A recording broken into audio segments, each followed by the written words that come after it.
কিরে বন্ধু, তোর দুনিয়ার ভিতরে আছিস তুই আর কিনে বলিস কেন বয়া রয়েছে রে বন্ধু, মাথার মধ্যে টেনশনে আমার একবারে বিলকুল কোনো কিছু ভালো লাগতেছে না। কি সমস্যা? সমস্যা হয়েছে, তুই তো জানো আমি মালিকের অনেক কাজ করি। আজকে 3 মাস হয়েছে আমার বেতন দেয় না।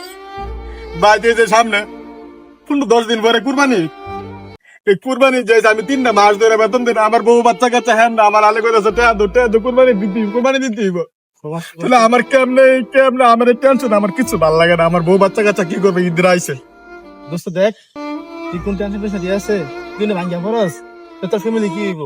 তুই আল্লাহর প্রতি ভরসা রাখ, দেখবি আল্লাহ তোর ইচ্ছে তার একটা ব্যবস্থা করে দেবো, ঠিক আছে? আল্লাহর উপরে ভরসা করে দিকে তো চুপচাপ বয়ে রয়েছে প্রবাসের বাড়িতে। এই যে কত এই যে গরমের মাঝে এই যে কত পরিশ্রম করতেছি, দুইটা বেতনের 2টা পয়সার লাগে বউ বাচ্চা কাচ্চা শুয়ে থাকবো। এমনকি বাসার সাথে পারাস নাই? করতে পারো আমি নিজে হাওয়ার দেয় নাই আমার কাছে। আচ্ছা ধর, তুই এক কাজ কর, আমার তো বেতন দিছে, তুই আমাদের তো আন্টি আছে এটারে ভাড়া, ঠিক আছে? পরে তুই বেতন হলে আমার দিয়ে দিস, ঠিক আছে?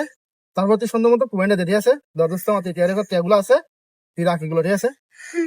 টাকা দিস, ঠিক আছে? আয় ঘুরে গা যায়, মন ভালো করেন। আল্লাহ তোর মতন বন্ধু বান্ধব সবার জীবনে আসে।